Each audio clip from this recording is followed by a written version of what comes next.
inyuma y'indoto no kuzishika ko hari urugendo rurerure, kandi ibikoreka hagati y'indoto no gushika kw'indoto ni vyinshi. Urashobora kurota indoto z'ikintu Imana ikubwiye gukora, wakirotorera umuntu ukavuga rimwe akumva kabiri ate reka ndumvise uko vyogenda. Hariho n'uwundi abona ati sinona bishobora, mugabo kumbure agaca atangura kumva uyu muntu burya azohava ashika kure kubera wewe yabitahuye.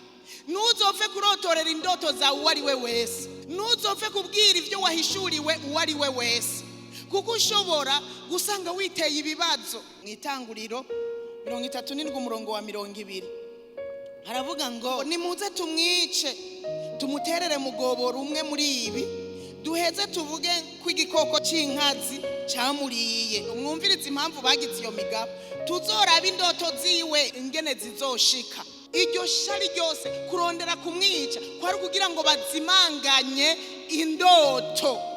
Ariko nagira ndakubwire ngo nukuri ntavyo bashoboye, kandi ko batabishoboye kwa Yosefu, ni wanje ntavyo bazoshobora, kandi ni wawe ntavyo bazoshobora. Hajya burya ukiriho, nagira ndakwibutse ko hariho ivyizigiro. Umuntu akiriho haba hariho ivyizigiro byo gushika ku nzozi zawe, naho vyo kugora, naho wokena, naho wogwara ukaremba, naho abantu bokwanka. Ukiriho ugihumeka imwemu z'abakiriho, haba hariho ivyizigiro byo gushika ku c'Imana yakuvuzeko, ku ndoto zawe. Haleluya! Nico gituma ndiko ndakubwira uyu munsi uzibere maso. Yosefu yarabereye maso indoto ziwe, nubwo bamugurishije yaragiye ntiyacitse intege ngo biraheze.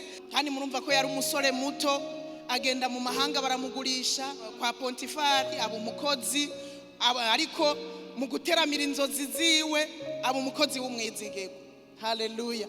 Mwari muzi yuko mu bwizigirwa uba uri kurateramira ico Imana yakuvuzeko, muri gwa rugendo ushigikiwe n'ubwizigirwa uri kuratambukira mu bwizigirwa, waruzi ko bikujana bikagushikana ku nzozi. Yosefu igituma mvuga ko yabaye umwizigirwa, hariya muri Egiputa yari gukora ivyo ashaka, kuko hari igihe abana baba bizigirwa kubera abavyeyi bababona, bakaba bizigirwa kubera bari kumwe nabo bavukana bavuga batazondega kwa papa.